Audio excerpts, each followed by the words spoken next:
Ryan Wolf, welcome to my podcast. Yeah, we got here eventually.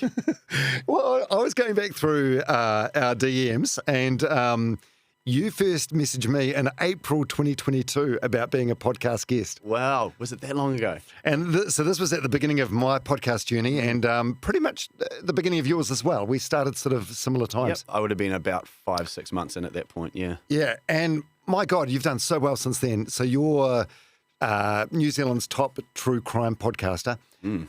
Australasia's top true crime podcaster? I don't know. I'd hope I'm giving Hedley Thomas a run for his money, but... Who's that? I mean, Hedley, he's a big true crime podcaster in Australia, sort of someone I looked up to and as the bar when I started my podcast. In terms of investigative work, which is what we do, investigating a case, not just telling the story of a case. But yeah, I mean, I'm certainly up there Australasian-wise, I guess. Yeah. I mean, you're doing so well. 7 million downloads so far over 5 seasons of Guilt. Yeah. Crazy. Yeah, I think back to the time I remember, I'll never forget the time I was sitting there with my wife and on the bed and I was like, wow, 200 downloads in a day? And then you fast forward a couple of years and you're talking millions. It's crazy. Yeah, it really is.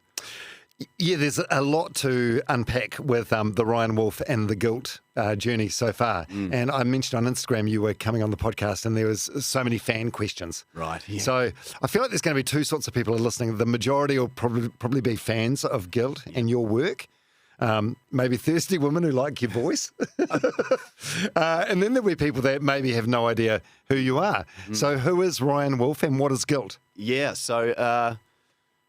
I suppose we'll start with the podcast part first. So Guilt is, it's an investigative true crime podcast. So each season I sort of pick a new case and on the ground, generally a historical case, unsolved.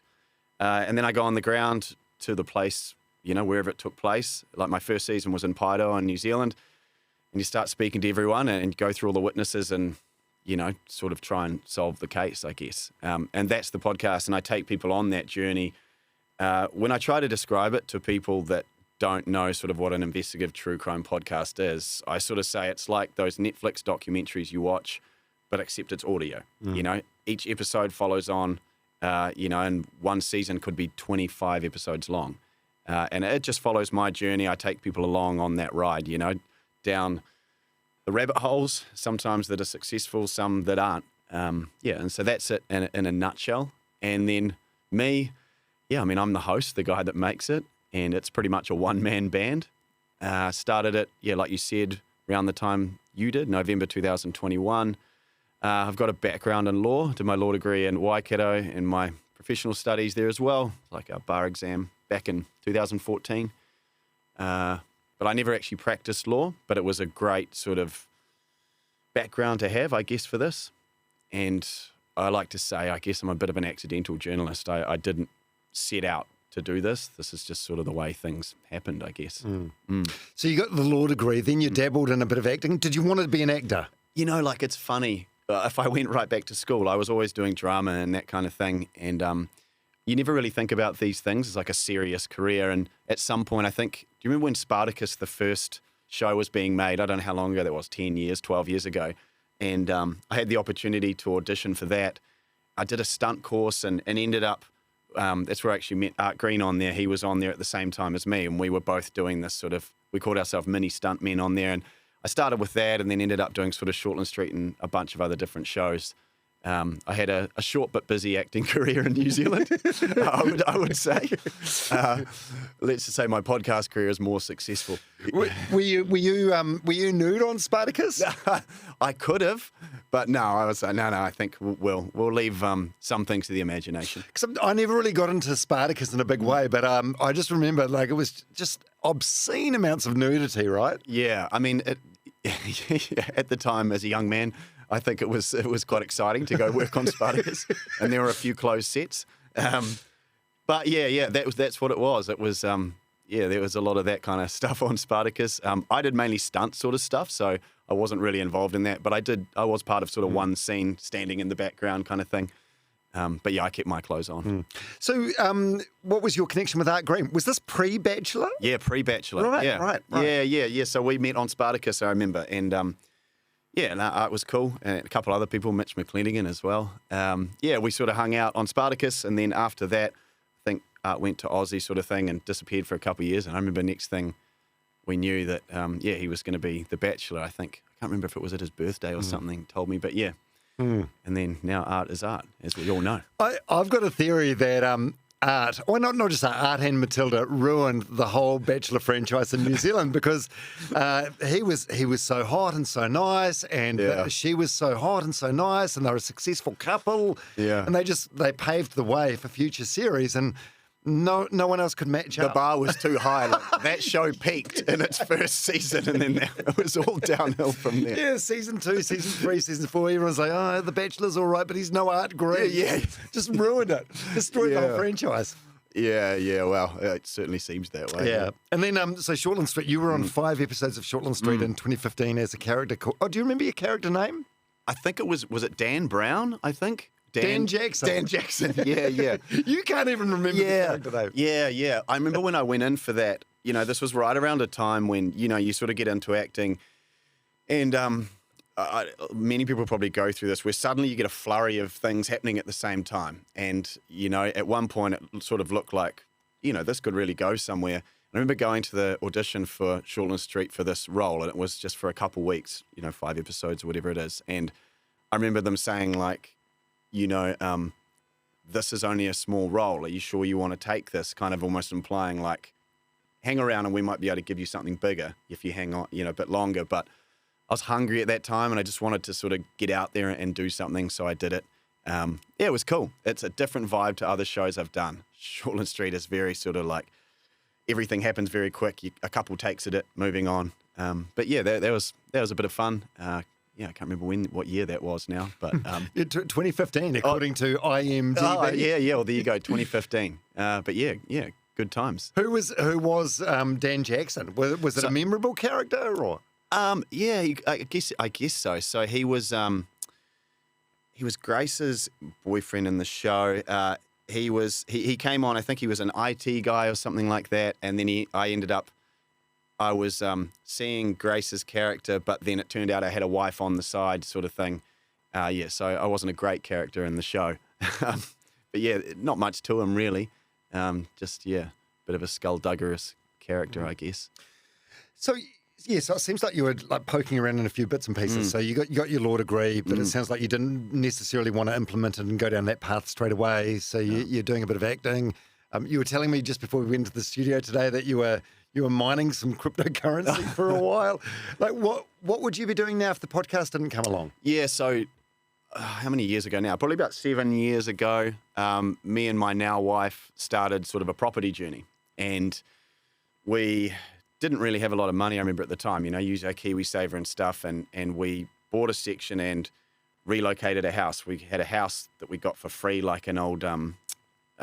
state home type thing. Oh, like a removal house. Yeah. So we were told, someone said, hey, you can have this house. It's for free if you want. It's just going to get demolished if you don't. And we were like, okay, can we make this work? So we relocated this house onto a section and did it up and sold it.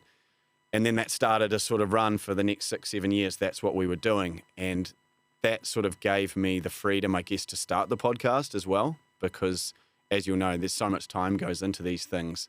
That provided the background of being able to sort of have income during that time. But yeah, so property's been the last sort of 7 years. And, then before that sort of dabbled in various sort of business interests here and there with friends But yeah, property's been more recent years, yeah. Does it feel like you've sort of found your calling with the podcast though? This is it. This is you for the foreseeable future. It's funny, isn't it? When you sort of realize that, you're like, shit, I guess this is me now. I guess this is what I'm doing. And it does. I mean, the amount of people that have sort of said that, and I guess there's a point I realized like this is obviously my calling. I seem to be good at it, or people think I am anyway. And I love doing it. It's an awesome medium, to get out to people. And there's something about podcasts that particularly, investigative ones like mine, and you can really make a real difference. And I see that day in and day out. And so, this is me. I'm not going anywhere anytime soon. Yeah, this is exciting. It's exciting because you and I both started at the same time, and that year one, we're probably both in the same boat where it's like, it's a hobby. I want it to be a thing, but I don't know if it's going to be I don't know where it's going to go. Yeah. And I think we've both done pretty well. I think we both have. You've gone international, which I haven't, and they're very, very different genres. Yeah, mine's long form interview, yours is true crime, but yeah, I'm so proud of the success you've had. Yeah, it's been cool to sort of watch both of us go along, and sort of ticking off those sort of milestones as we've come. And, you see other people come and go in the podcast space, but we've been able to sort of stick through that, which is really cool. And going back, I suppose, it was a humble beginnings for me, that's for sure. And I think at the beginning, no intention of this being a career or monetizing, making money. 100%, I never had that plan.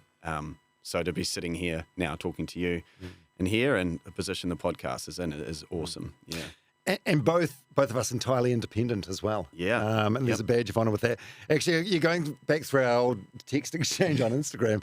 There's even some messages there and some voice notes where we were both unsuccessful in the awards once, and we're both bitching about what a crock of shit they are. And now you're the reigning supreme champion. So suddenly I'm like, well, they're not actually a crock of shit. Yeah. Now, when you do well, it's like, it's a fair and just system. Yeah. When you don't do well, it's a crock of shit. Yeah, I think so. Yeah. Hey, so let's run through Guilt. So season 1, which came out in 2022, you're investigating the 2012 murder of a Aotearoa pizza owner. Jordan Vidori. So it was. I remember some reason, I don't know why. I remember I was at a golf club once. I think when this must have happened, when he was murdered, and I remember the story being vaguely, man shot in the streets in Aotearoa. And I remember thinking, wow, that's brazen, that would happen in a small town. And then it just sort of never got solved. And it was always something that stuck out to me, that how can a person sort of just get shot and killed, in the streets of a small town in New Zealand and this not get solved? It just seemed crazy to me. And over the years, I started listening to podcasts, and then true crime ones, investigative ones stuck out to me. And I just remember one Christmas, I was at my wife's mother's house, and they started talking about this Aotearoa case because they live near there in the Coromandel. And I remember just saying, I was like, man, I should make a podcast about that, over a few wines or whatever at Christmas. And then I actually did. And that's kind of how it started. I remember I went and just bought a Zoom microphone and took in a diary, and I sort of walked off the street into a shop in Aotearoa, and it sort of all started there, and everything sort of just rolled. But yeah. At that point, what were you thinking it's going to be? You know what?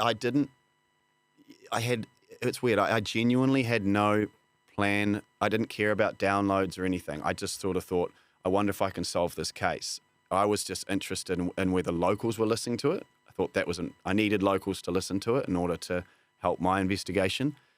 But I genuinely never planned on it ever being monetized or anything, and I didn't care about downloads. It was not a concern if I had 1 or 2 downloads. And I can say that hand on heart. That's the truth. Yeah. So you were just enjoying it. Yeah, it was just another sort of challenge, another thing to do. And I've always liked sort of being creative, in different ways, and it just sort of seemed like another sort of, I guess it's a little bit of a creative outlet, and then also, I thought I could give it a go, and there's no one I could see doing it in New Zealand, and I thought I probably had the right skills to maybe do it. Yeah. And then season 2, the 2004 mysterious disappearance of a man called Jim Donnelly. Yeah, that is a real mystery. Did you know about him, or after doing season 1, were you just getting messages in your inbox from? Yeah, it was slowly that kind of came in. That I actually remember. The reason I got onto Jim's case is because I think there was an NZ Herald article about it. I didn't know anything about this case, and I remember reading it and thinking, wow, that is crazy. He disappeared. So the story is from the Glenbrook Steel Mill, which is up near Waiuku. Big steel mill, big business in New Zealand, and Jim they call him a scientist, but not necessarily, but I guess we'll just say he was a scientist that worked there. He goes to work one day, buys a muffin and a coffee on his way to work, goes into work. He's acting kind of strange a little bit at work, and then he literally just disappears, never to be seen again. And I mean, to this day, never found very little evidence apart from the fact that a week after he disappeared in an acid vat at the steel mill, they found sort of his cards, like some cards, ID cards, and his helmet. Just some weird things like that seemed like something's happened here. I saw that. I thought, wow, this is an interesting case. And then I just got hold of Jim's wife, Tracy, and she agreed that we could do this podcast. And and I did. And it certainly stirred up the hornet's nest out at the mill. Certainly I feel like I uncovered some new evidence there in terms of the acid vat and what had happened with that. And the police, I know that they went back out there and they were going through the mill and re-looking at everything. So I felt like, we did something, but unfortunately didn't find Jim and what happened. But hopefully, maybe that might still come.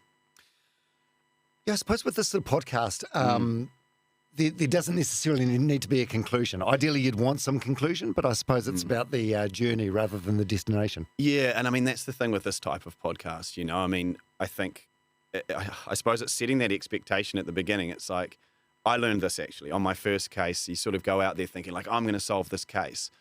And then you realize, okay, yeah, like it's pretty naive to think that because it's not as simple as that.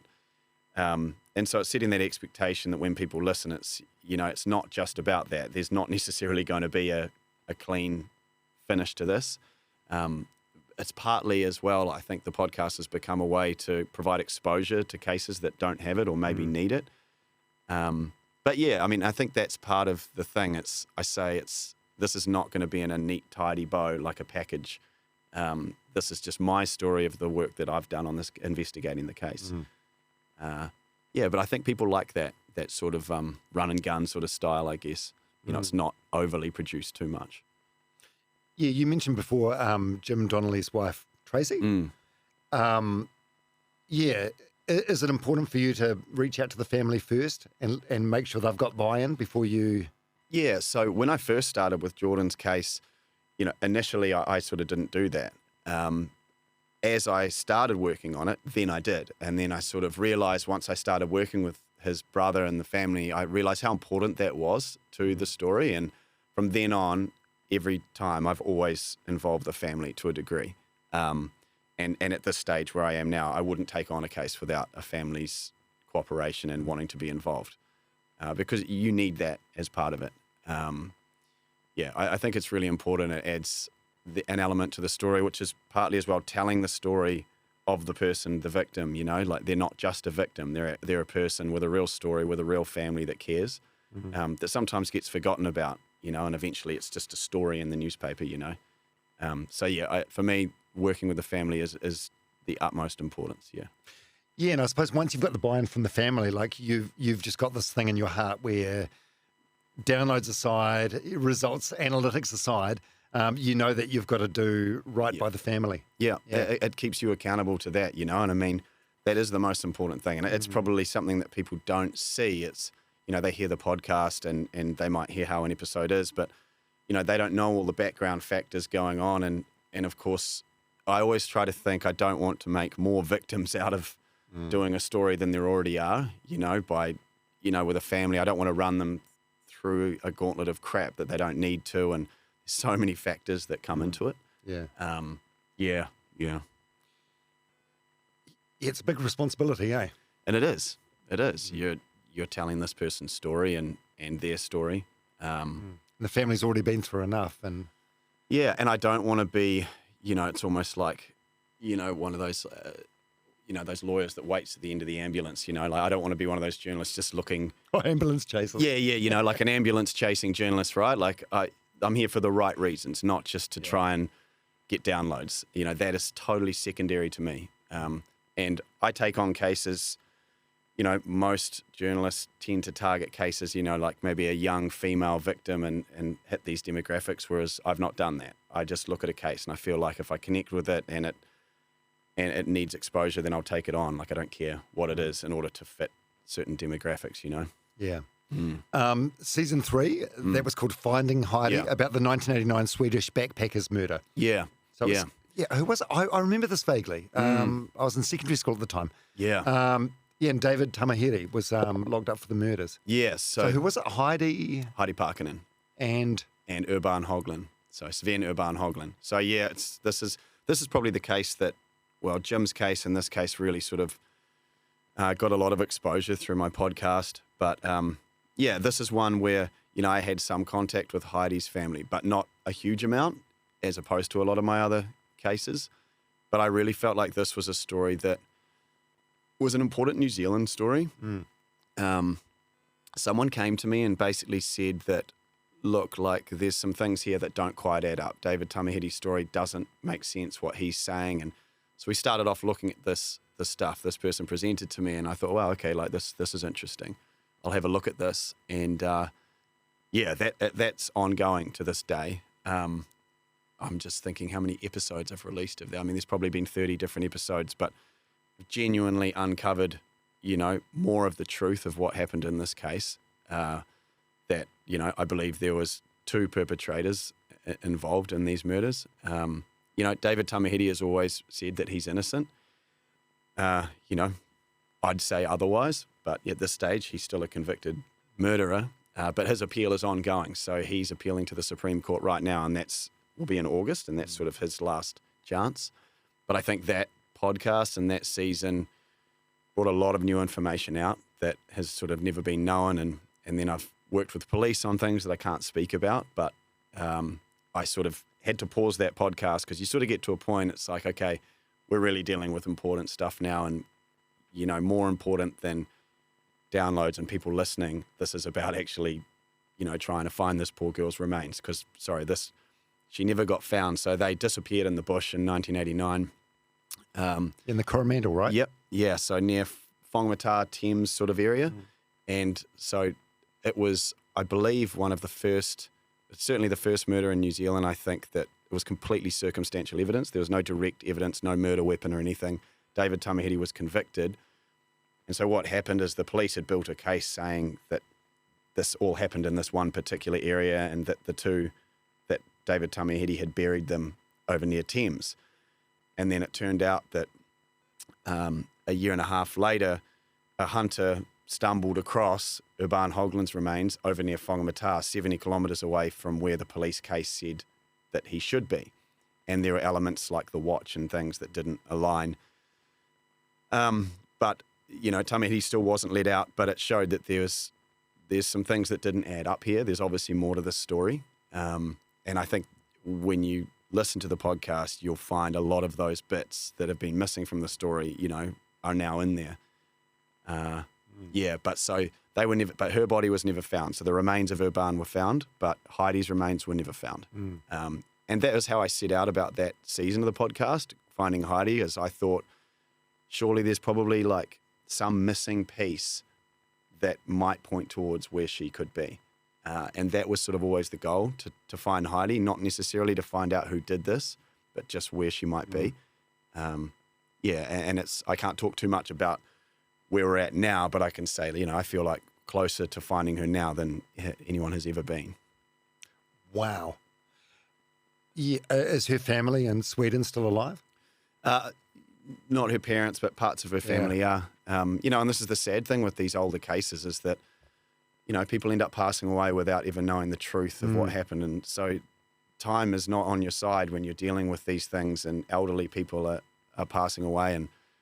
But I find, you know, the police in certain situations, you know, they don't work quickly. These things take a long time, which can be frustrating. And that's another thing I've had to learn about this whole thing. What do the police think of you in cases like this? Because I'm guessing, so the finding Heidi, so that was 36 years ago. So most cops, or if not all cops that were involved with it, are probably moved on now. If anyone is there, they don't want their potential incompetence or whatever to be brought into question. Any new cops, they're probably like, well, someone's been arrested and charged and prosecuted, and, you know, why are you creating extra headaches for me? Yeah, and I mean, this is the thing, right? I mean, you could imagine if you're a cop and it's like, well, yeah, I mean, we've already got the guy that did this, you know, why would we want to look at anything else? You know, and I found it's sort of mixed, you know, sometimes I think, you know, probably I'm a bit of a thorn in the side of police. It's like, you know, I'm a pain in the ass. But I would add that I generally don't bother them too much unless I feel like I've got something that's genuinely probative to the case. It's important, then I'll get hold of them. And I've actually found that they've been really good. And I've worked with them the last 18 months, particularly on Heidi's case and stuff that will come out eventually. But, I've found them quite receptive. We've done some good work together. But, yeah, I imagine I'm probably a pain in the ass, sometimes, right? But, I think in a modern society, I guess a democratic society, like journalism is there to sort of hold these sort of people accountable to a degree. Policing has changed so much since the 90s, So police now are different than they were back then. But, yeah, I think generally they've been pretty good, yeah. I don't know what they say when I can't hear, but but yeah. And then, so season 4, I feel like this was like your massive sort of, if there was like an exponential point, I feel like this is probably the one. I could be wrong though. The 1996 mystery death of an Australian teenager, Alana Cecil. Yeah. So this one, this one's sort of dear to my heart a bit because it's an Australian case to start with. So it's the first time I'd ventured overseas, and I sort of remember thinking, that imposter syndrome where it's like, what the fuck am I doing? Like, what right do I have to go over here and do this? And is this going to work? But, when this case came, someone sent it to me and they'd really gone to the effort. They didn't just say, oh, you should look at this case. They'd sent through all the evidence, everything that had happened in this case, and it was all just succinctly laid out for me to read. And something about it, I remember walking out of my office and I said to my wife, I was like, shit, like, you need to listen to this. And I was like, something's not right here. Like, I just knew immediately that I was going to do this case. And the story is, so Alana was 16, just turned, and she was found dumped at a vacant property in Melton, which is just out of Melbourne in Australia. And she had, it was a heroin overdose. She had injection points in both of her arms. Her underwear was inside out and back to front. There was no drug paraphernalia around her body and various other things that pointed towards the fact that clearly she had died somewhere else and been put there. About 8 years after she was found, they discovered that there were 2 DNA profiles, semen DNA profiles of 2 men on Alana, and one was a 50-year-old heroin dealer, another a young male. He was 19 at the time, and these men were spoken to once, and nothing ever came of it. And so I went over there and just started from the beginning and spoke to absolutely everyone. And eventually it resulted in that case being reopened by Victorian Police as a result of the podcast. And they're working on it right now with a new team of detectives who I've been working with for the last, 6 to 12 months on that and new evidence, which I didn't release in the podcast. Same as sort of with Heidi's case, you get to a point. So amazing stuff. And I found them really good in Australia to deal with. But yeah, it's a really sad case. But, I can say I'm really good friends with Alana's brother. He's the same age as me and the family. And, hopefully, get some justice or the truth, pretty soon on that case. Yeah, 'cause I saw on Instagram, it looked like you were at an Aussie rules game with her dad. Yeah. We went to a game, Carlton. Carlton versus the Baggers. Oh, no, the Baggers, Carlton. The Bombers. And anyway, Alana loved Aussie rules. And, I went along with Alana's dad to a game at the MCG, and it was sold out. And, it was just an awesome experience. And, those are the kind of things, I do. Like, I'm sort of friends with these people. They're not just, it's not just a case. Not transactional. Yeah, exactly. 100%. And there was a cool memory going along to that game with Peter, and he used to work with in the Aussie rules and still does to this day as a selector and this kind of thing. But that was very cool. Just one of those experiences that you have, and I've got the Carlton scarf hanging up in my office now. Fake fan. Yeah. I literally went and bought the scarf and a beanie and a ball. Oh my God, I did a Celtics game last year. Oh. We've all done it. So when did Alana die? How long ago? 96. So, 29 years ago. Yeah. 29 years ago. Okay, so that must be nice for a dad to know that, someone like you from New Zealand is taking an interest in it. Or, I suppose the flip side of that could be like, I just want to move on with my life and, it's too painful to bring it back up. See, it was an interesting case, this one, because it's because of Peter, her father, in a way, that he never gave up on it. He has been, like he's never stopped. And part of what made it easy to start this is that he had just detailed notes. At the time Alana died, he went around and interviewed people himself, and kept handwritten notes and just had like pages and pages of things for me to look at, even to the point he had taken a tape recorder, an old school micro cassette recorder, and taken it to interview, when he'd spoken to people, and recorded it. And so I had this little treasure trove, which is very rare. But he just never gave up on it, to the point I think he drove some people mad because he would always keep going on. But he was more than happy for me to come and work on it. And I think at the beginning he didn't even really know what a podcast was.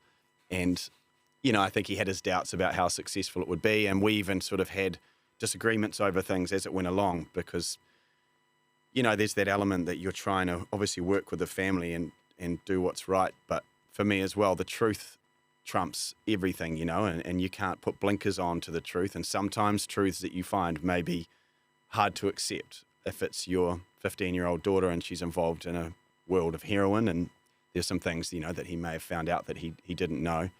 But by the end, I think obviously now he realizes how good it all was, and the case is reopened, and, he's a good man, Peter. He's had it tough since Alana died. He's never really recovered from it. Yeah, well, how could you? Yeah, I mean, it's a tough one, especially if you know that something. Yeah, how was it handled in Australia? Is it called unexplained or unsolved? This in the 90s in Melbourne in particular. As an example, they had in the paper every week they would have the road toll and the heroin death toll, which were pretty similar. Heroin was rife in Melbourne in the 90s. So as you can imagine, they find a girl who was known to use heroin.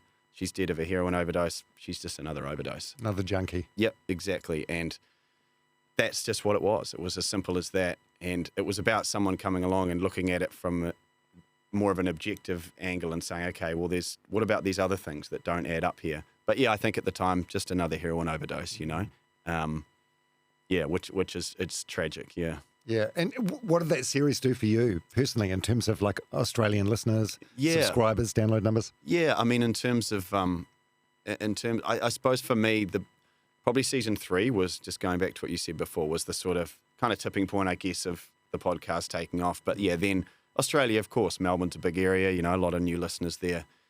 I mean, I probably found that each season almost sort of doubled to the next one. So yeah, it was a big new area for me of listeners. Obviously, Australia has always been sort of my biggest country for downloads. But yeah, it sort of cemented that, I guess.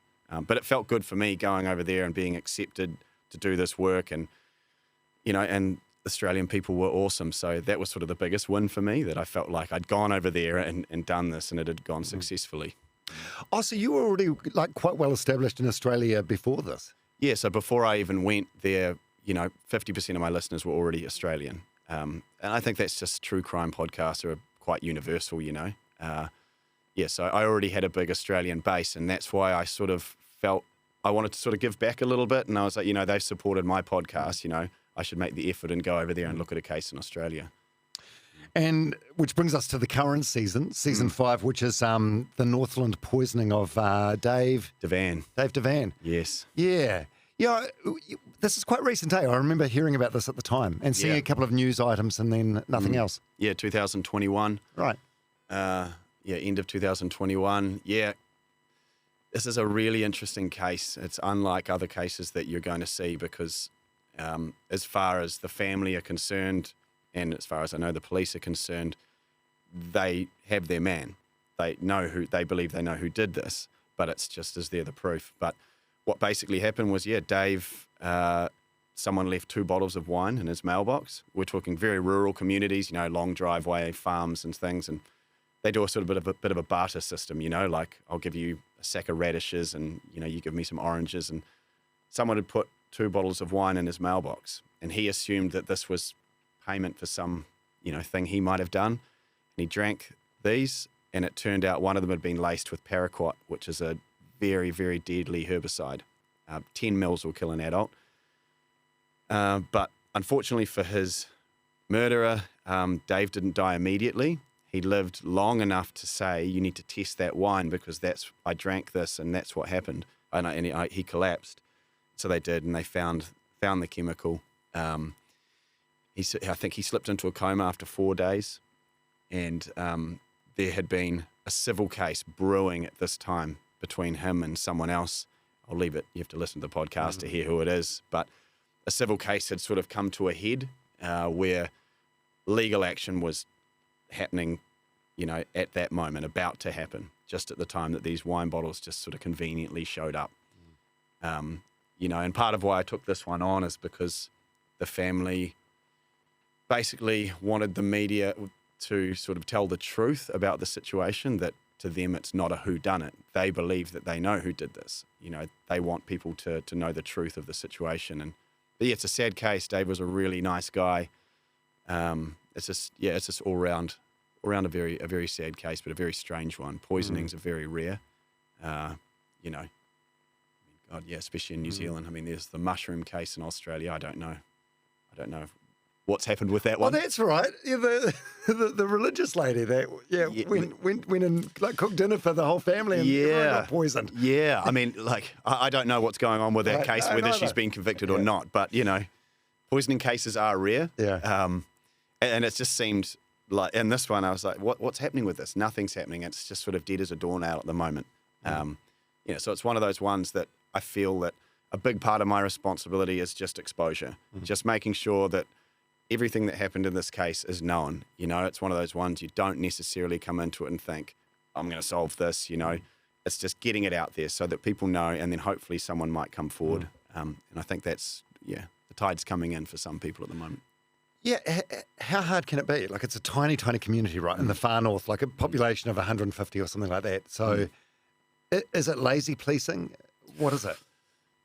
I don't know.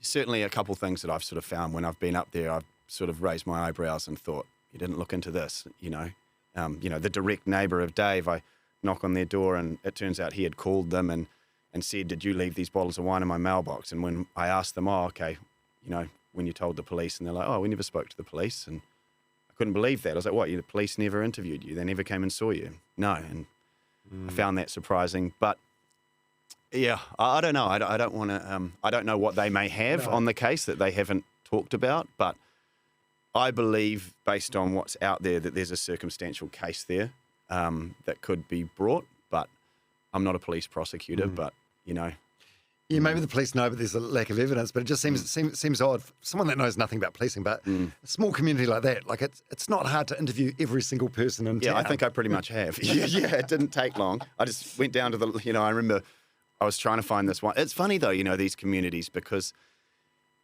people are easy to find and hard to find, because they're not all using cell phones and things, and it's very rural. And I was trying to find this one particular guy, and everyone sort of knew him, but no one sort of knew how to get hold of him. And then I thought, I'll go to the local pub. So I went to the local pub, and sure enough, apparently he does come there. And so I paid for a drink and left my card. And I said, well, when he shows up, you give him this drink. And then sure enough, later that night, I get a call and I'd found him. And it's sort of, you have to use an ulterior method sometimes in these places, but... Yeah, get a bit creative. I listened to season 1, episode 1, just the other day of season 5. And is it Dave's son that swears all the way? Conrad. It's a real character, real rural Kiwi character. There's no shortage of character to these people. I think I sort of put a warning in the thing saying, up here people work hard, they play hard, and they speak rough, and that's the truth. I mean, they might swear every second word, but... you just sort of get used to it, I think. And I kind of love that about New Zealand. The far north, it's like a whole different country to itself. You sort of cross that threshold when you get in there, and it's just different, which kind of is cool as well, but difficult. But yeah, they do swear a bit. Yeah. Are you ever fearful for your safety? Yeah, there's certainly been plenty of times. There's people that, I'm calling out or, in this podcast that are not good people, murderers and so on. And, that's always a risk, and there's plenty of times when I'm going to an interview.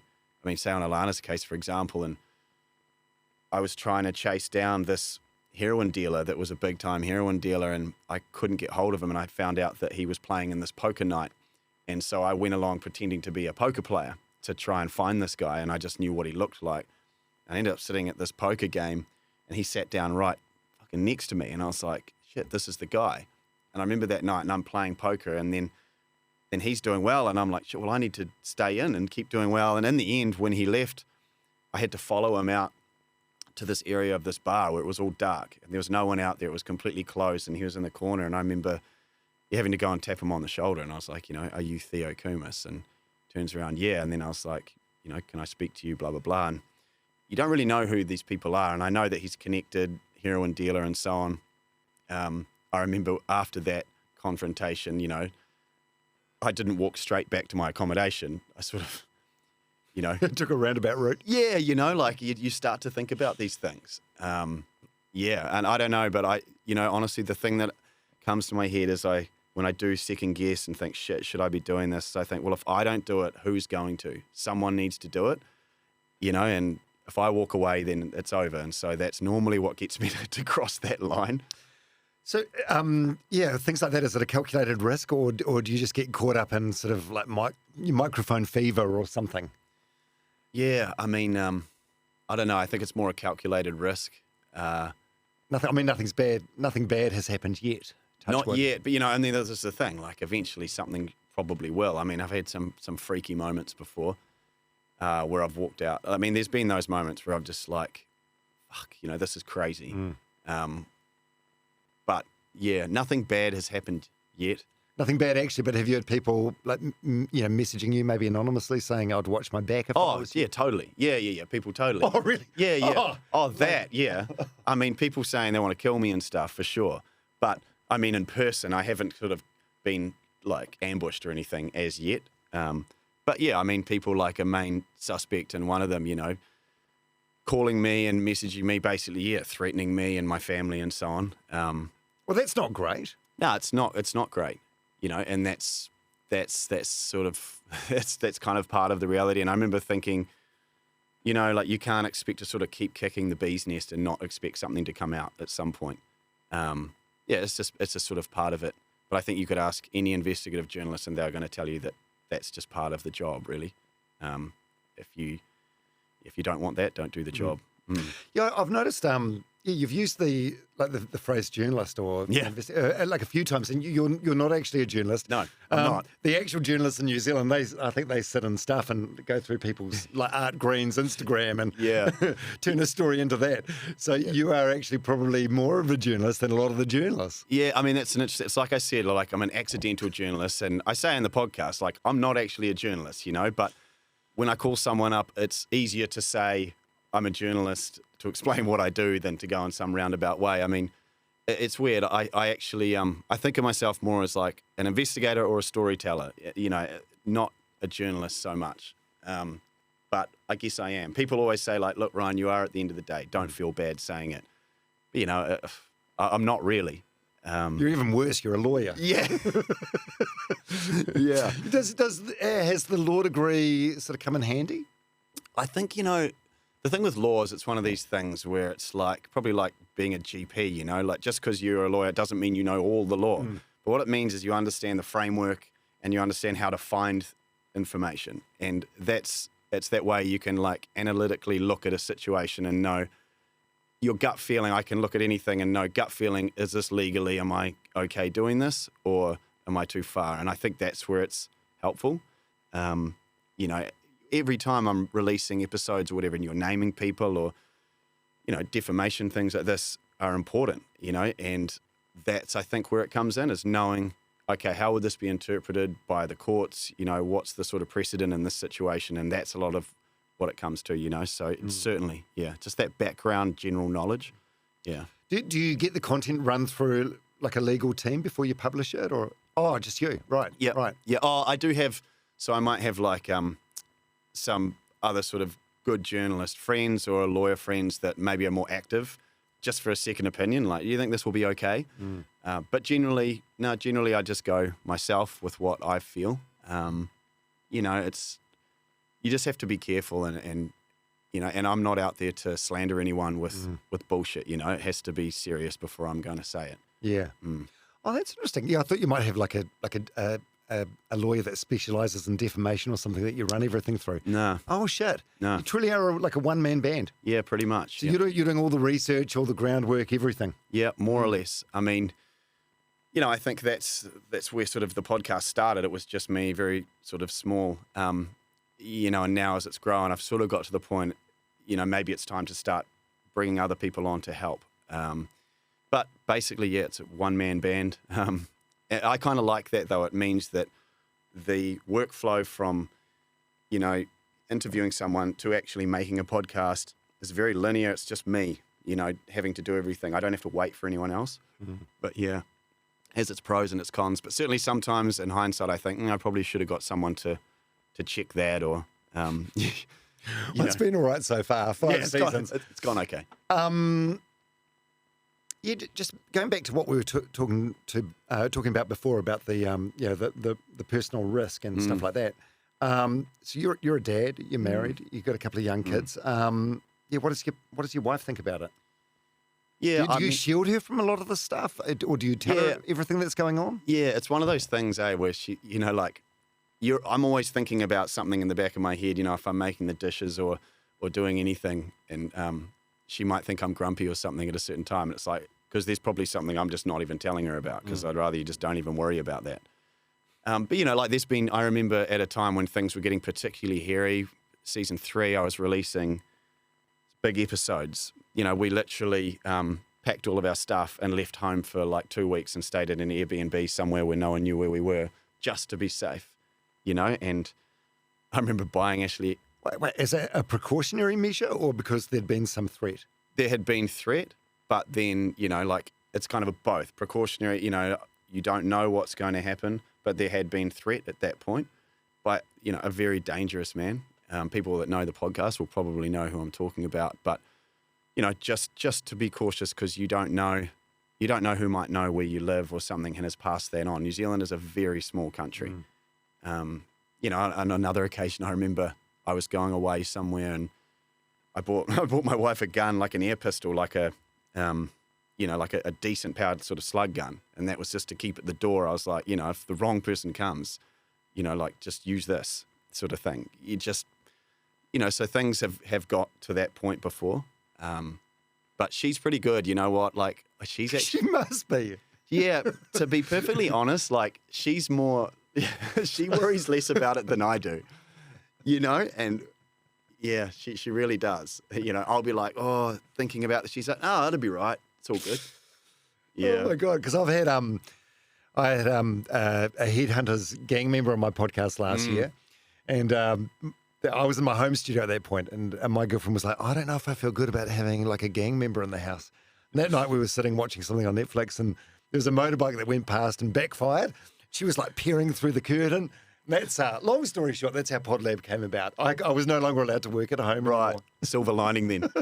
Yeah, pros and cons. Yeah. Oh, yeah, another time I had this guy, Dr. Paul Wood, on. He's like a convicted murderer. Yeah. Murdered his drug dealer like in his late teens, spent his entire 20s in jail, but turned his life around in jail. And he's now like a motivational speaker and a published author.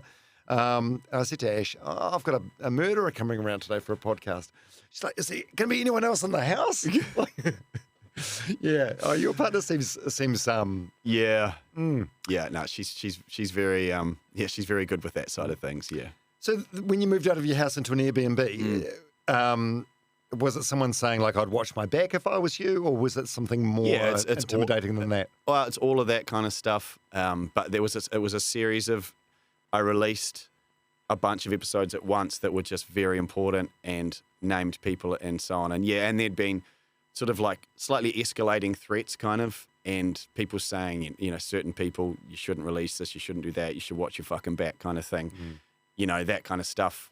And people that were in that world that were telling me like, you need to be fucking careful. Like this person will put you in the trunk of the car, and you won't come back. So, just being precautious, I think was important at that point. Wouldn't worry if it was just me, but when you've got your family as well with you, that changes everything.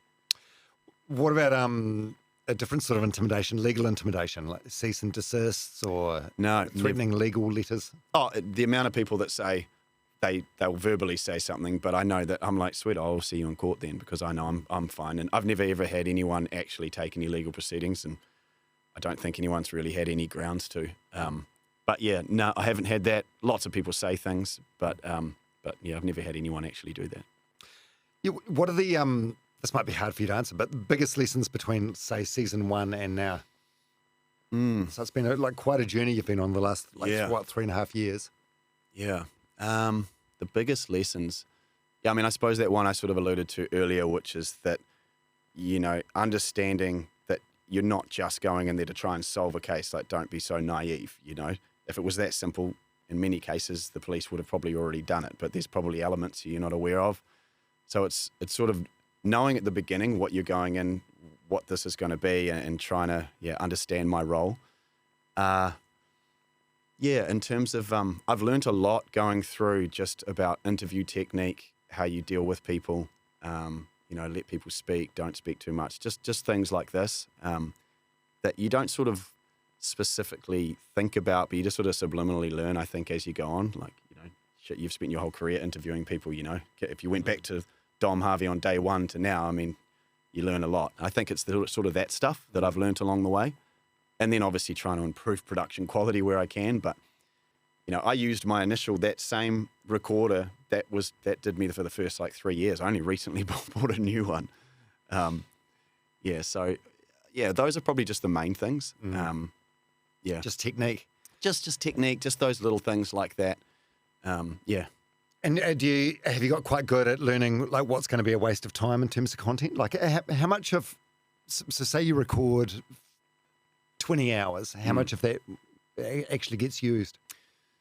Bugger all. Yeah, so it depends, I'm just trying to think, say for Dave Devan's case, I've interviewed dozens and dozens of people already for that. Each interview might take 2 or 3 hours. Is that right? It's that long? Yeah, because a lot of the time it ends up being more of a chat, and it's funny, a lot of these people, how many times in a normal person's life, sort of normal, just does someone sit down and just say talk, and I'll listen. People, they talk and they'll talk for quite a long time. A lot of times it's irrelevant, but yeah, I don't know what percent. Let's say maybe 15 to 20% of what I record actually goes in the podcast. Wow. So much is on the cutting room floor, and for different reasons. Maybe it's completely irrelevant. Maybe there's legal reasons I can't use it. A lot of the time, safety reasons for that person's safety. Lots of witnesses, it's too risky to include. Their evidence. Yeah. I'm guessing you're not stopping after season 5. So what are the and you must get a lot of people messaging you saying, why don't you look into this? Why don't you look into that? What's the filter you have to go through, or filters, or the process, or boxes you have to tick? Yeah. So I mean, that happens a lot now, and I mean, at the beginning, no one was really doing that, and now I sort of get flooded with cases, and it becomes hard because for a lot of these people, it's families that contact me now. Or people connected to families, and these people are not contacting you because everything's going well. They're contacting you because they've got nowhere else to go, basically with the police or whatever, they can't get anywhere. And, it's difficult to say to someone, I'm not going to look into your case because of some superficial reason, whatever it might be. And that's hard. And even just replying to an initial email, if they contact you to reply, that might give hope. And you have to be very careful not to give, false hope that you're going to look at a case. But I don't really have a specific filter. It's really just as they come through, I take a quick look and think, okay, what am I seeing here? Do I see potential that, to start with, there is foul play here, where a lot of cases are missing people, which, we don't necessarily know that they're all foul play. Everyone tends to think that their own case is foul play, but... and you do have to think, unfortunately, I do have to think a little bit from sort of a podcast point of view. Okay, what content is this going to make? How much of this is going to be, can I even air? But I don't have a specific filter. It's sort of like my gut feeling, what do I feel like with Alana's case? Dave Devan's case was the same. I just sort of thought 2 cases not well known, Alana's case not known at all. I just felt that they need this. That's my filter. What does my gut tell me? Yeah, so season 5 has just sort of recently started. Do you know how the season concludes? Like, have you got all the episodes done, and are you working on season 6 now, or like what's the process? Yeah, so normally when I'll start it, so I go out for a couple months normally and start doing the interviews, and I might get, say, half the way through that, start making the podcast, and then release episodes. But then I'll still be sort of investigating in the background, but I will have an idea of where things are going to go in terms of, I normally sort of follow a roughly chronological order of how I've gone through the case. But I'll normally have a rough idea, but then there's always new leads that come along and I'll sort of slot them in however it might work. And obviously the hope is that there's going to be that bombshell that's going to come through and that could change everything. So it's quite organic the way I work it. Yeah. So season 6, I actually only just sort of advertised now to start looking for that next case. I need a couple months leeway to sort of get started because, like I have a lot of subscribers and listeners, and you don't want to leave too much of a blank space with no episodes. I was in Palmerston North when this happened. This was a famous unsolved murder in Fielding. Scott Guy. Yes. Have anyone messaged you about that? Is that on the radar? I've spoken to Kylie before about that case and looking into it. I don't want to say too much about it, but I have spoken to her about it. Very interesting case, but I think at the time I spoke to her, I think I was just starting work on Alana's, and because these cases take so long, sort of just never went back to it. And I just thought at that time it didn't seem like the right fit. Not saying I wouldn't do it at some point. Something's not right there with that case. It would be an interesting one, wouldn't it? I think there's certainly some questions there.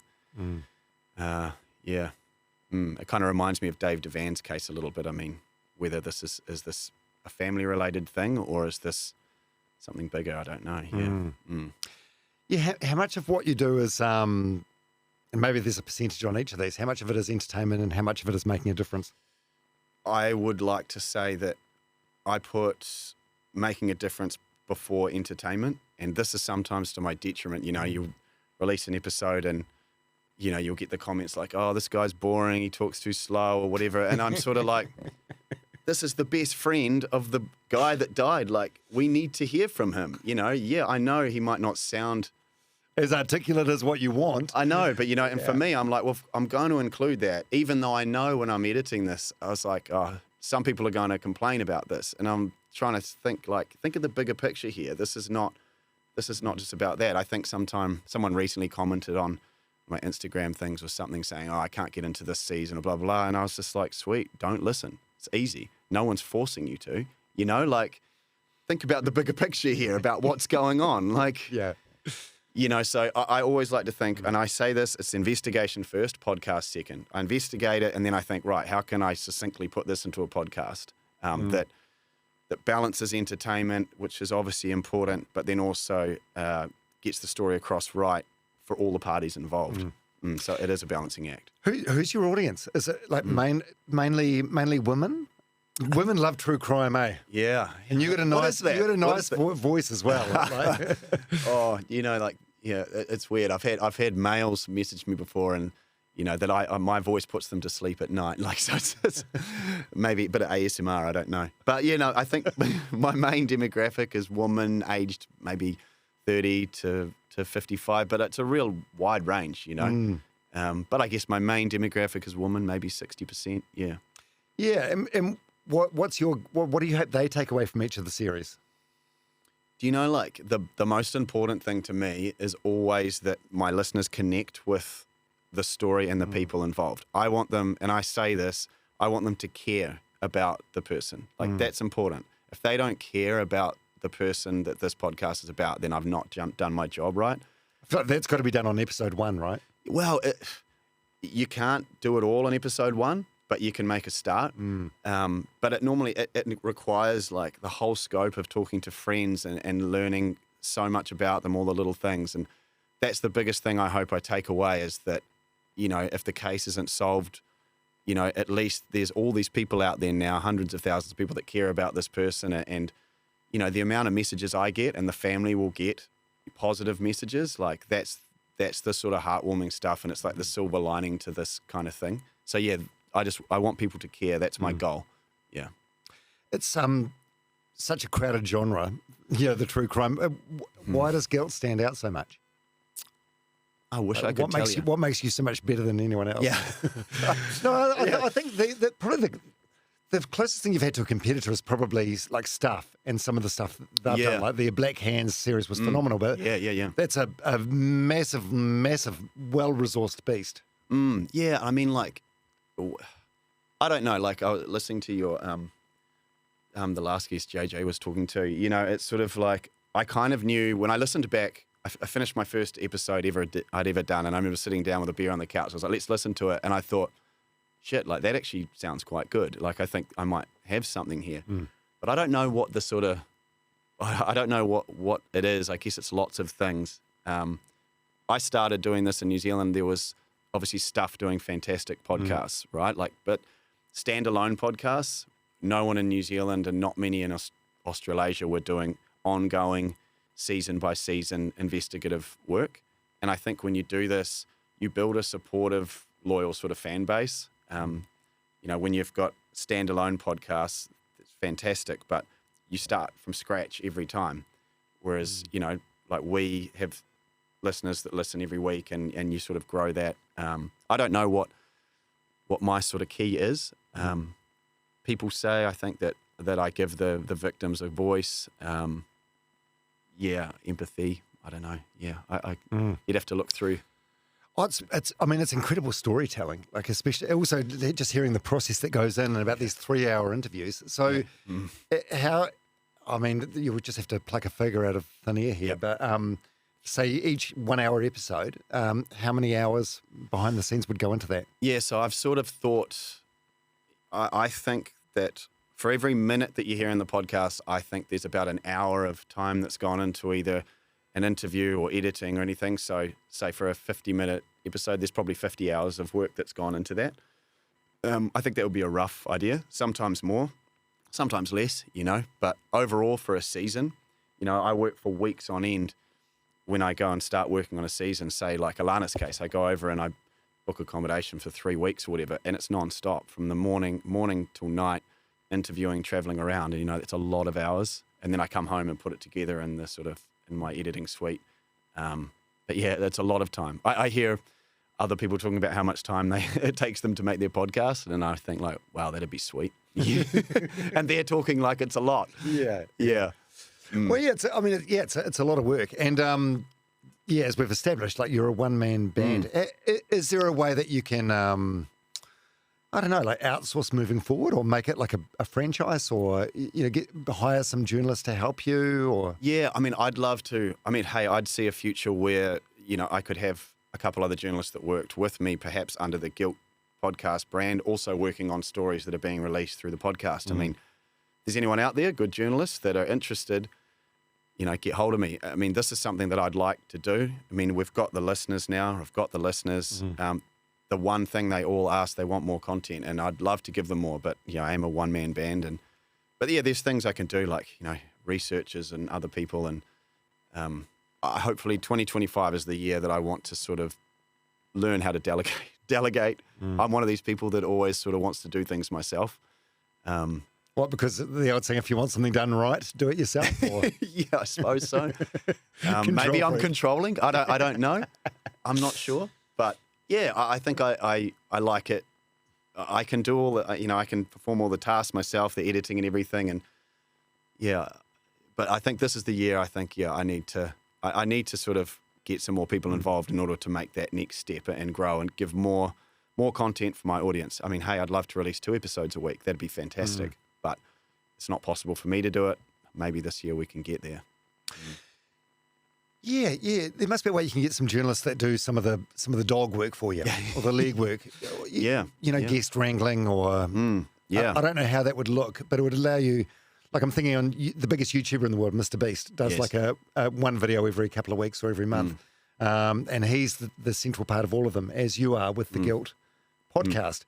Yeah, so maybe there's a way to build your team around you. I don't know. Yeah. That's a you problem. Yeah, I totally think so. And it's not that I haven't tried. I've tried going down the path of, getting other people at podcaster to come on and try and work under my brand.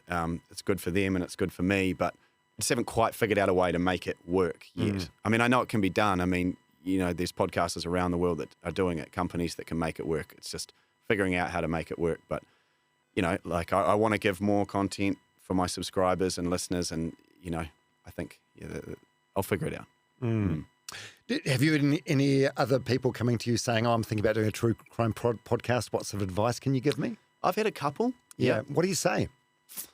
Yeah, I mean, true crime in general or just podcasts in general. The thing I normally always say is that why do you want it? The first question is, why do you want to start a podcast? Like if it's to make money, then you're probably not going to succeed, because podcasts take time. You don't make money straight away. If they're asking, this is the most common thing, is people will say, how do I monetize a podcast? It's like, well, how many downloads are you getting, sort of thing. Well, I'm not getting any. I haven't started yet. And it's like, well, come back to me when you're getting 10,000 downloads a week, and then you can talk about monetization, because before that, you're just adding another barrier, like get your listeners first. I didn't monetize mine for a year when I started, because I didn't have the celebrity element to get listeners. I had to slowly grow them from one to where I am now. So I think, would you be making the podcast if it made no money? And if the answer is yes, well, then that's a good start, because it's going to take time. And I normally just say, make a podcast you would want to listen to. Like, would you want to listen to it? And if you would, then there's probably other people that would. But don't make a podcast that you think other people want to listen to, if that makes sense. Yeah, it makes perfect sense. Ultimately, it's got to be a labour of love, because you're going to spend a lot of time in the trenches, right? Yeah. I mean, that's the thing. My success in the podcast has been relatively fast, I guess, subjectively, but still slow as well. I mean, you're still talking, it took really 18 months before I really saw any significant downloads. And for most people, if they're just doing it, that's quite a long time. And you see podcasts come and go all the time where people think, that they're going to crack it straight away. And it does take time. But yeah, labour of love. You have to love to do it, love doing it. Yeah. And has your perspective on justice or the legal system evolved since you've been doing this? I've always sort of had a bit of a hardline approach in terms of in terms of justice. And, I've always been sort of an advocate that violent crime should, that the punishments should be harsher. And, people would disagree with me, but, I'm more down the path that, people should get longer sentences for violent crime. And now doing this, I've always sort of thought that, but now doing this work, I always talk about it in the podcast, ripple effects, I call it. Someone gets murdered here, there are ripple effects way over here affecting people that don't even know who this person is. It's amazing when you meet people and you find the effects these things have had, and it just shows you how much damage can be done by someone. And I've just learnt, it just reinforces my thought that, particularly violent crime should, the punishment should be severe, is what I feel like. I feel like there are too many mitigation factors, and everyone knows that you shouldn't commit violent crime and murder. I mean, I don't care what background you came from. I think that's probably seeing it in real life. And most cops would probably say the exact same thing. Like life with no parole. If it's guilty, with no question of, no shadow of a doubt. That's where it comes down to, right? Like, are we talking, and how do you define that, right? Like, what's a murder that's one that, okay, we know. I mean, maybe if it's a guilty plea, right? But then normally they'll reward a guilty plea with a shorter sentence. And I mean, that can be good. So I guess that's the hard side. But yeah, I mean, for seriously violent murders that for no reason whatsoever, like I don't see it. I think it should be life without parole. I mean, you took someone's life away, not just theirs, but also their family's life as well. I don't know. People will disagree with me, but I feel like, they didn't get a second chance, like explain to me why you should. Yeah.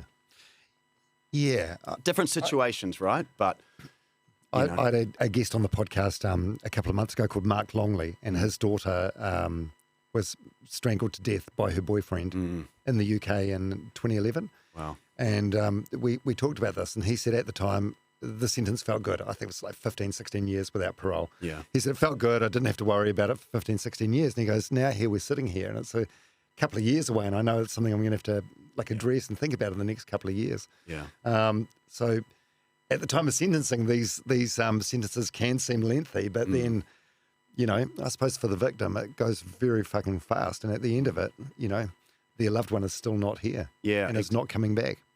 And I think that's the thing. I mean, it's easy to say something if you haven't had that loss, and you say, oh, I believe, people should be rehabilitated as soon as they can, but I know now as a father, it's, if someone did something to my kids, that changes your whole perspective on things.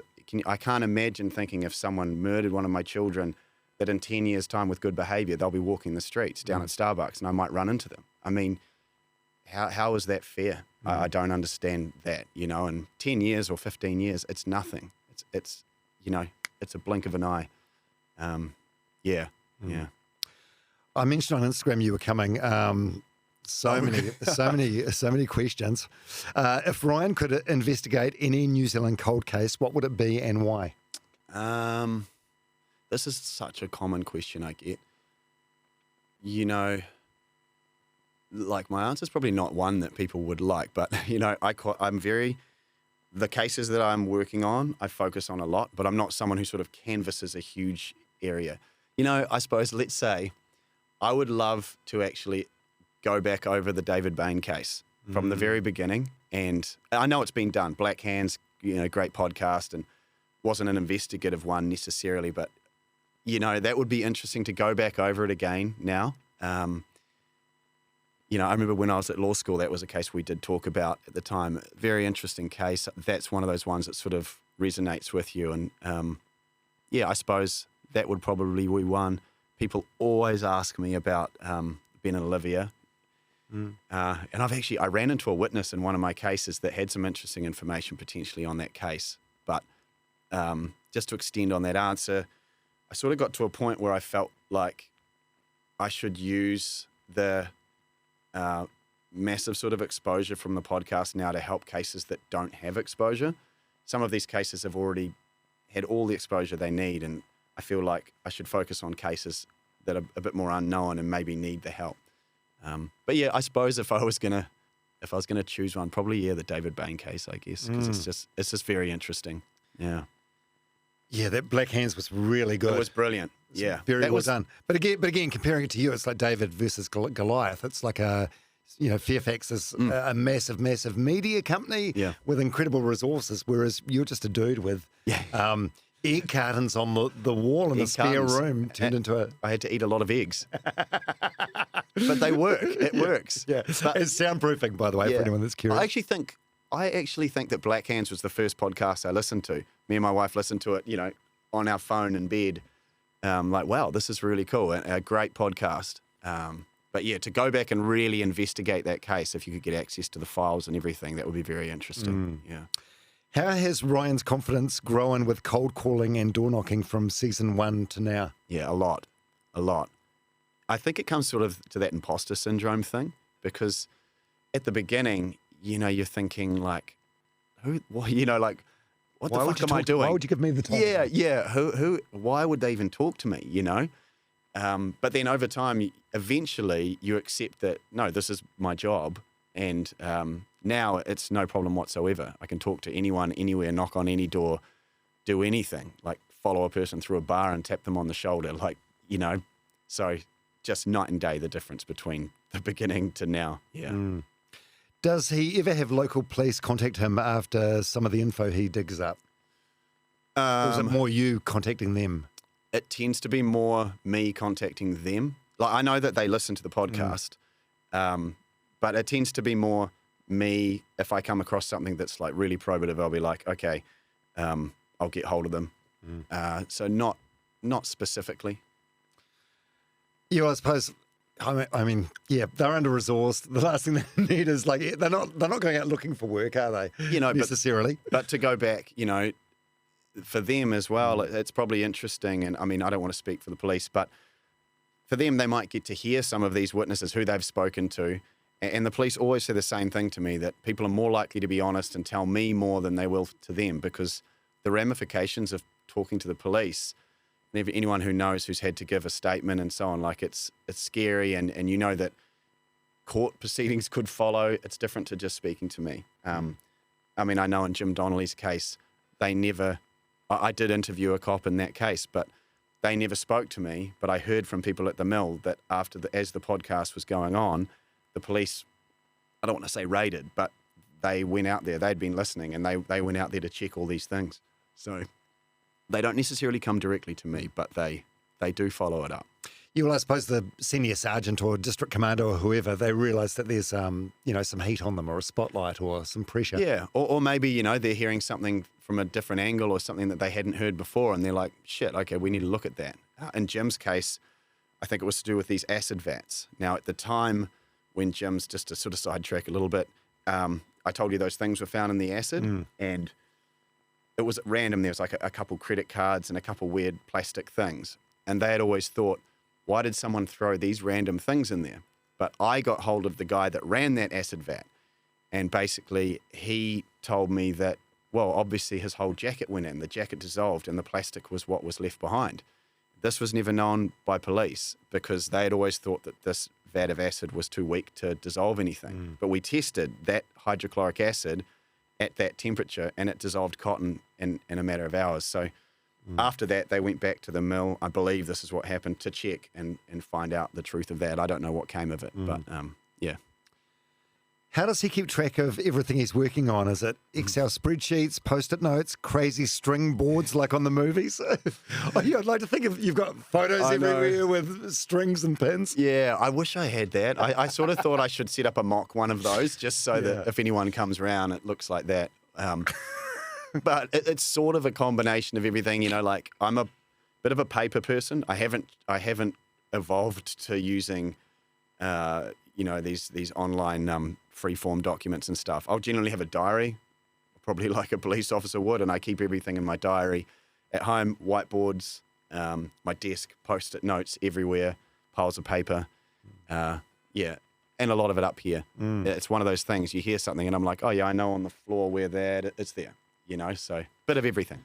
Right, so you're sort of working out the story of each episode in your head. Have you leaned into AI tools at all, like in terms of transcribing? I use it for transcribing, but I've been a bit of an advocate, of not using it for other things to do with editing. And, someone showed me at one point, they're like, oh, you can do this. You put in your script and it'll automatically take out these words and maybe replace some with other words using your voice and stuff. And I sort of thought, whoa, I mean, that's the skill of this work, isn't it? And so I haven't made that leap to do that. I only use it for the transcribing. Obviously, I have hundreds of hours of interviews, and I can put it in, and it tries to transcribe the New Zealand accent the best it can, as you probably know. Yeah. Actually, all those, I try AI tools all the time. And there's some that you put the podcast episode in and it'll give you 10 social media clips and rate them on the likelihood of going viral, and they're all shit. Yeah. Always. Yeah, I haven't gone that. I see those things advertised, but I haven't done it yet. Yeah, so you're audio only. Is it just too hard to go down the video path? Well, it's because, that would be the natural progression, right? I would love, and I've sort of already started doing it. In Dave's season, I actually did take my proper camera along and recorded some things, some key moments. The next progression would be to take a cameraman with me while I'm doing this, and to record interviews and to make this into a documentary or a YouTube series. And I'm not ruling that out. It may happen sometime soon, but it also changes the dynamic, right? If I'm coming to interview you, my microphone, a lapel mic, you won't even notice it's there within a minute. But if I show it with a camera, you're going to be so conscious of that, it's going to change how you're going to act, and you're probably not going to be as honest and open because you've got this big camera in your face that most people aren't used to. So I think it would hurt the podcast a bit. Yeah, the barrier for entry for most people becomes so much higher. Totally. Like, they don't want a camera. Yeah. Because then now it's like, how do I look and this kind of thing. So, but it's finding that balance. Some people might not want to, some people might. But it's a natural progression that hopefully that happens at some point. But yeah, I just haven't quite figured it yet. Yeah, that poker game you were talking about before. You're not turning up there with some massive lights and 3 cameras, are you? This heroin dealer's sitting next to me, and there's this huge fucking camera over the shoulder. Yeah, I mean, I don't know, right? I mean, but there's moments like this where I wish. There's so many times when I think like, man, I wish there was a camera here. This would be amazing. You know, like I remember a time like I was somewhere and then I got this call and it was like, hey man, like. There's this guy, he wants to speak to you. You need to come round to this shed at this property. I didn't even know where it was in Coromandel. You know, bring alcohol. You know, he wants to drink or something. And I was like, fuck, I don't even know who this person is. He had been in prison recently for a violent crime. And it's like, fuck, okay, I guess I'll get some beers. And then, you know, I show up there in this random shed and then I had to just get drunk with this guy all night, hoping that he was going to divulge something. And I just remember thinking at the time, like, fucking hell, what am I doing? This is crazy. That would have been good to have a camera there. Yeah, it's going to be so interesting to see where you end up with this. I feel like with the podcasting industry in general, it's hard to have definitive long-term plans. So it's hard to know where you're going to be or where Guilt's going to be in 3 years or 5 years from now. But I'm excited about it. You're not giving up, are you? No, certainly not. And I mean, I sort of, as things went along, you know, I thought, you know, why not? Like, why not? First, it's like, why not have the biggest true crime podcast in New Zealand? Why not have the biggest podcast in New Zealand or Australasia? You know, and why not in the world? You know, like I sort of said, like in 5 years' time, like I'd love to have mine to be the biggest true crime podcast in the world. It's like, you know, if you shoot for the stars and you miss by a little bit, it's probably still okay. But yeah, I don't know. You don't really know, and it can fluctuate. You know, a tiny thing can change everything. But everything is going well, and you know, all my listeners are so supportive, and it's what makes this thing happen. Yeah, still pinch myself, but yeah, like you, it's like, what does the future hold? Don't know. Mate, I'm excited. Yeah, who knows what it is? Maybe it's a Spotify exclusive deal. Maybe it's Netflix coming. Yeah, and wanting to do some sort of series. Because I suppose, I mean, there are other ways they could do it. I guess just have you sitting there in a dark room, you know, listening to audio bits on the phone, or you know, there's creative editing or things they can do. I mean, certainly there are, you know, things in the works that I can't talk about in terms of, you know, potential documentary things, you know. But yeah, a lot of people say a lot of things to you, and then things don't sort of happen. But you never know what could happen, you know, in the future. I always just think whatever I can do to help promote the cases and the podcasts, and you know, I'm happy to do it, sort of within reason, you know. But yeah, I mean, it'd be nice to get solve some cases and lock some people up. It would be good, you know. The right people, obviously. Get some justice for families, not just a result for result's sake. yeah. I don't want to sound like a 90s cop. Yeah, but you know, like it's justice for families. That'd be good. Just more of that, you know. Yeah. Outstanding. Well, are you proud of yourself? Yeah. Sometimes you have that. Sometimes you take that moment. And I don't know if you do too. And, you know, sometimes you get so caught up in what you're doing that you forget. People have to remind you for you to know, you know, and I don't know if it's like you find that people, it's that when someone says something bad, shit, I'll think about that for days. But someone says a good thing, like you just rolls straight off your back and you forget about it. And it's taking those moments to think about, remember all the good stuff, you know, and don't worry about the bad. And those times, sometimes, you know, you're like, no, man, you are doing pretty good, you know. You know, you're making people happy and you're doing good work, sort of. So yeah, it's hard. I know exactly what you're saying, because when you've got a sort of growth mindset or you're a driven person, you always look at the next thing. But if you went back 3 years to this time in 2022, when you were getting 500 downloads a week or whatever it was, like if someone said to you, "This is where you'll be 3 years from now," you probably would have laughed at them. Not possible. Yeah, you know, and that's I would, you know, and that's the thing is sometimes we forget. You know, you forget to look back and remember where you were, and it is important to do that. But I feel like I generally haven't lost sight of that, you know, and I am very appreciative of where the podcast is and everything. And, no, it's where to from here. But Yeah. Oh, well, you're doing outstanding work, bro. Yeah, I appreciate it, That's awesome. Tom. So, 5 incredible seasons. Yeah. You didn't win a New Zealand Podcast Award. And the line you used, you said, the award that beat me, it sounds like, I listened to it, it sounds like it was recorded on a potato. Oh, that was a great line. Yeah, that was the other. I think I entered a couple times, got a couple bronzes, but yeah, like you know what it's like. You enter these awards and you have to. It's quite a bit of work involved. You know, you have to edit together these things, and then you think, are they even listening to these? Yeah, I don't know. I didn't enter last year actually, so I'll let you take it out. Yeah, thank you. I try not to get too high or too low about awards because it's someone else's opinion. But I mean, you've got subscribers, you've got download numbers, you've been recognised by Apple as one to watch or one to listen to. So you're ticking all the boxes, and you're doing great work. And like the story you told about, Alana, the Australian victim whose dad you've formed a connection with. I mean, that's more than any award, right? Yeah, oh, definitely. Yeah, I mean, that's why I didn't really enter this year, and not because not out of spite or anything, but just because it's sort of not like a boycott. No, like just because I was like, it's really not actually that important to me, like it's the important stuff is those things. It's all the connections I get and my listeners and subscribers and everything, and that's what feeds me and keeps me going. It's not awards. It's nice to be recognised, but yeah, those are the things taking away. Like Alana's brother, like I said, like they coming to visit us and stay with us in June for some time. Like we're good friends, and that's stuff that's worth more than any award. Ryan Wolf, creator of Guilt, New Zealand's and actually Australia's top true crime podcast. Yeah, let's call it that. Yeah. Thanks for coming in. 3 years in the making. We made it happen. Yes, we certainly did. Thanks, Tom, for having me, and to all your success. It's amazing. I've seen you go from your home studio to this amazing place. So yeah, well done to you as well. Independent podcasters for the win.